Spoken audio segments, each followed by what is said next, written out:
Now, are there any questions, please? Yes, sir. What did Abdullah tell you to do between the time that you imagined, what you're imagining, and between that time and the time of demonstration?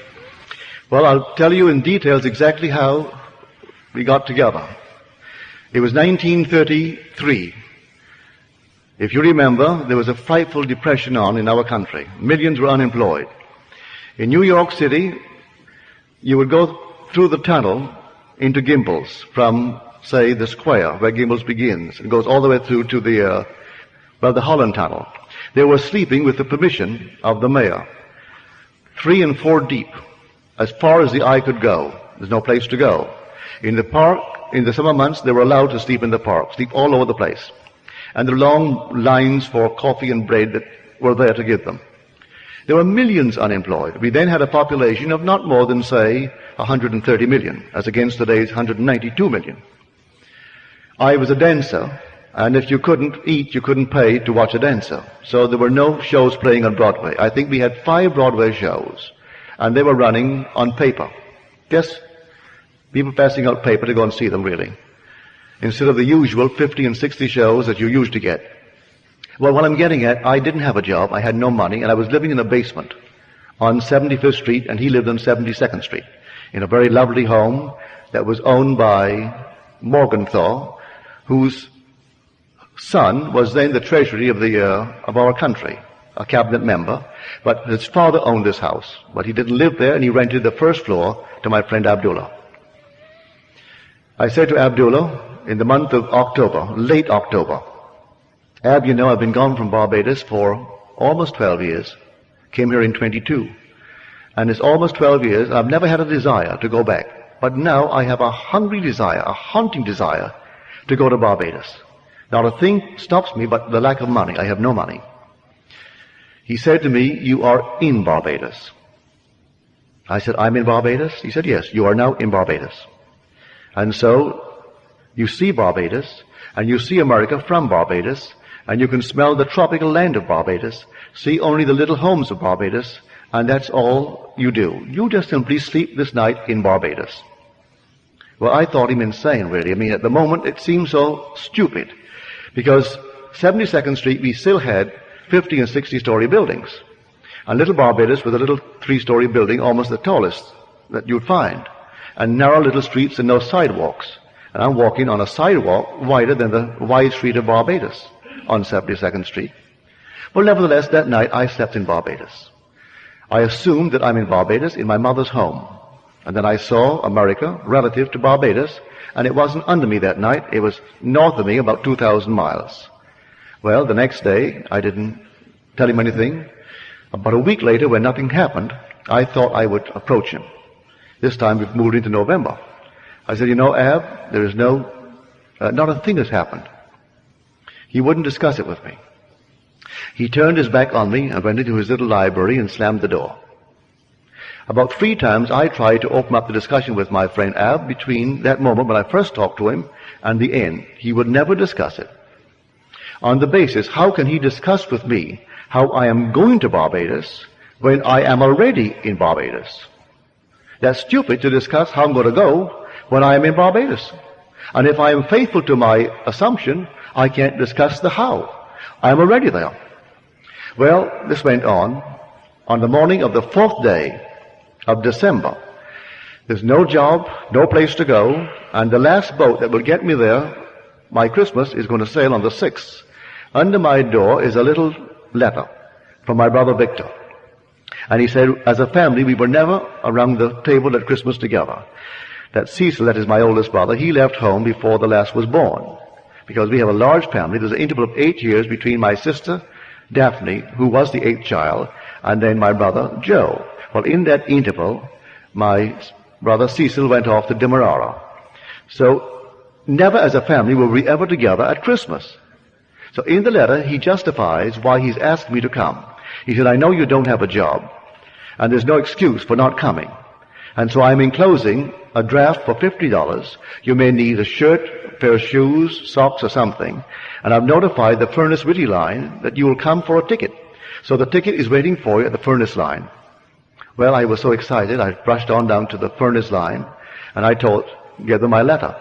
They said, yes, we have a message here from your family in Barbados. We'll give you a ticket, but we haven't any first-class tickets left. You can go third class and use the facilities of the first, but you have to sleep third class until you hit the island of St. Thomas. When you hit St. Thomas, someone disembarks, then you may take a first-class bunk. I said, I'll take it. I rushed right up to Abdullah. And I said, Ab, I have my ticket for Barbados, but I have to go third class. I am all elated and happy about it. He said, who told you that you're going to Barbados? And who told you that you went to Barbados third class? You went to Barbados and you went first class. Would say no more.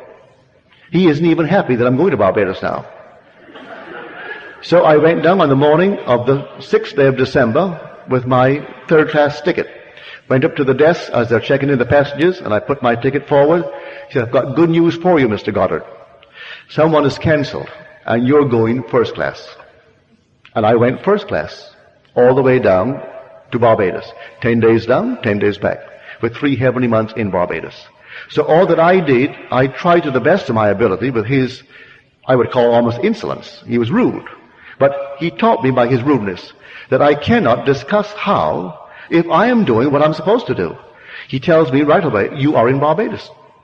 Like someone comes to you now, and you would apply this principle towards their request, and they say, oh, I would love to be happily married. And you say to her or him, you are now happily married. They look at you as though you're insane. But that's exactly what you're supposed to do. You are now happily married. Well, if I am now happily married and I'm a lady, I would instantly begin to feel that ring there in my imagination.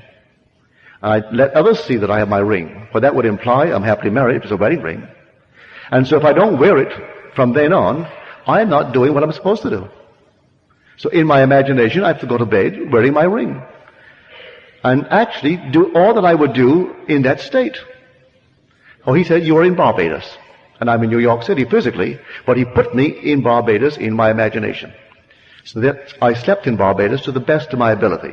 But you know, days go into weeks, and the weeks went into a month, and I'm trying my best to open up the discussion with him to get a little hope. No hope. He wouldn't give me any encouragement if I did what he told me to do.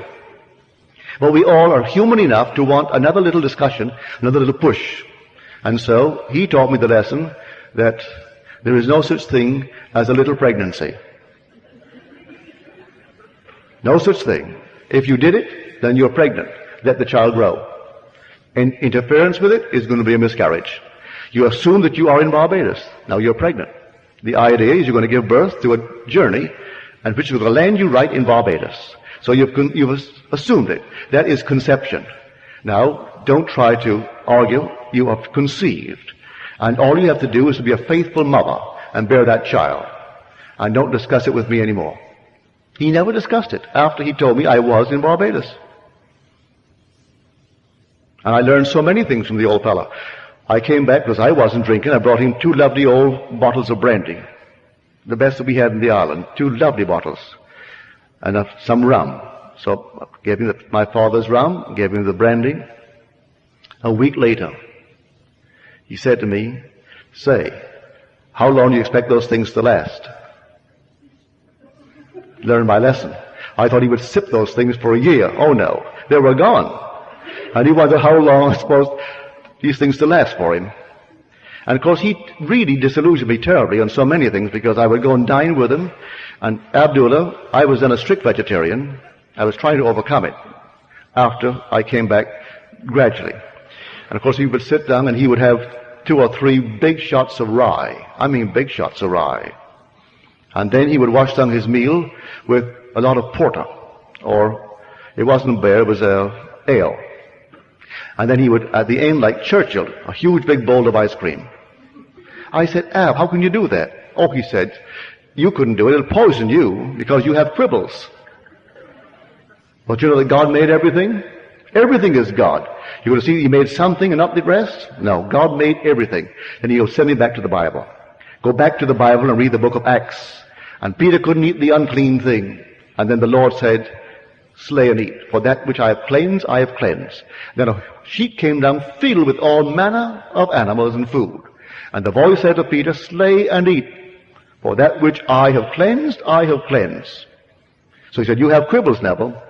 With any of your quibbles, it'll poison you. But he would sit down and polish off this enormous veal, and wash it down with ale, precede it with 3 shots of rye. And here was a man truly of the Spirit. But if I judge from appearances, I would say, well, he can't be a holy man, for which today I'm most grateful that he wasn't, because he taught me real Christianity. And he was born in North Africa of Jewish parents and raised in a strict Orthodox Jewish home. But he knew more Christianity than anyone I've ever met, because he spoke the Hebrew tongue perfectly. He spoke other tongues, and rabbis would come to study with him. And he and I would discuss day in and day out for over 5 years, teaching me all that he could teach me that I could absorb concerning the Kabbalah, the great mystery of how this thing is put together in these simple little letters of Hebrew. I know that before the Civil Rights Bill, in New York City, no Negro could go to the box office and buy a seat in the orchestra. To get a seat in the balcony, you think Abdullah would ever let me go and buy the seats? No. Abdullah would go right straight down to the box office, and he was a Negro, I tell you. And you go right down and say, I want 2 in the center. I don't want too far back, not beyond the 6th row, right in the center. Yes, sir. Buy the 2 seats. For any show. The first opera I saw, Abdullah took me to it. It was Parsifal. 5 hours, and I'd never seen one before. It seemed it would never come to an end. Of all the operas to be introduced to opera through Parsifal. Good Friday it was too. You go on Good Friday in New York when you go to Parsifal. And you sit there and you think, my Lord, is it ever going to come to an end? And he is drinking it in. Every little note he understands, every little point. And he's so in love with it. And I'm sitting, because I'm next to Ab, just waiting, hoping. But nothing happens. It goes on and on and on, and then it's 5 hours later, and then that's it.